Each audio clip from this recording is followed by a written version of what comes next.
Welcome back.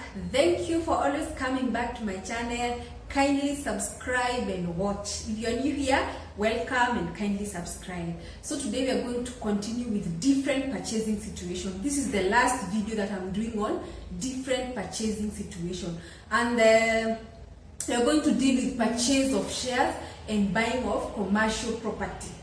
So when it comes to purchase of shares, that is number 4. This is when a company buys a large parcel of land, and instead of giving you a title, they give you a share certificate. These companies buys a large parcel of land, subdivide the same into very many plots. Then each plot there is a share certificate. So the company remains the owner or the registered owner of this parcel of land, but the shareholders has changed. So you are given a share certificate when you own several shares in that company. So the company is still the registered owner of that parcel of land, but the shareholdings has changed. Okay?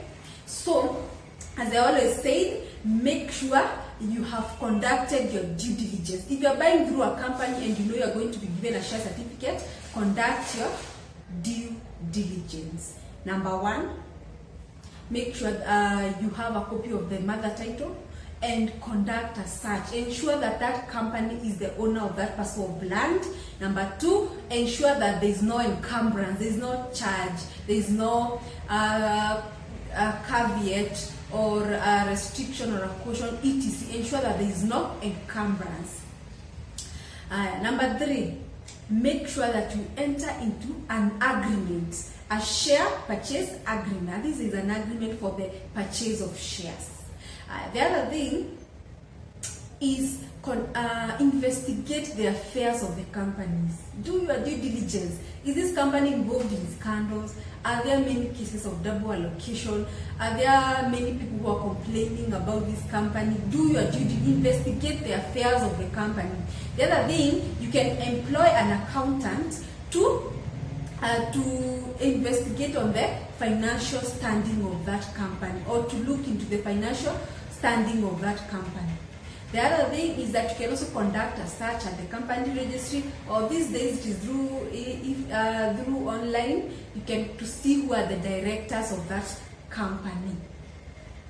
So when you are buying through share certificate, you will buy. Then the company will issue with a share certificate.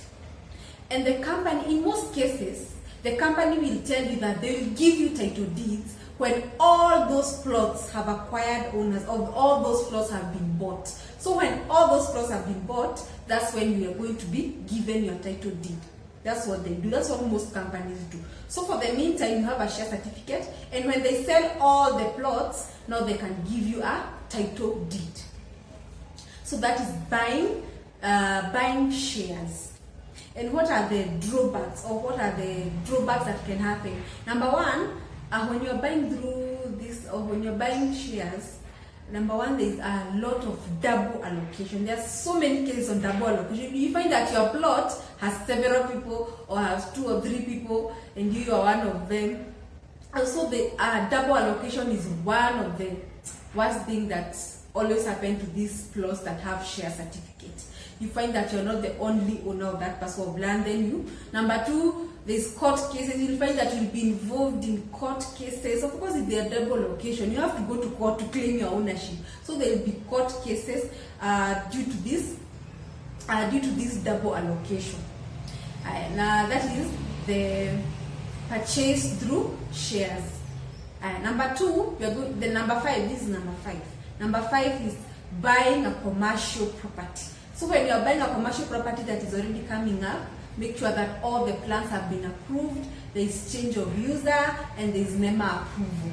Okay? But if you are buying a commercial property or a building that is already built, and this is already a building, number 1, also do your due diligence. Conduct your due diligence to see whether there is that that plot is commercial property. Ensure that it's not residential, it is commercial. And then ensure that that property, at least it has tenants. It has tenants. And inquire whether it falls under controlled tenancy. They fall under BPRT, Business Tribunal, or under Landlord Tenant and Catering Establishment Act. There's an act that deals with controlled tenancy. So make sure that they are tenants, and investigate whether those tenants fall under Landlord Tenant and Catering Establishment, Hotels, etc. Act. And it is important to know whether it is a controlled transaction or a controlled tenancy. So controlled tenancy. So make sure that you know whether it is a controlled tenancy. So that is all for different purchasing situation. That is where I'm going to reach. And thank you so much for watching. Kindly subscribe. Let's meet next time. Okay. Yes. Bye. Bye.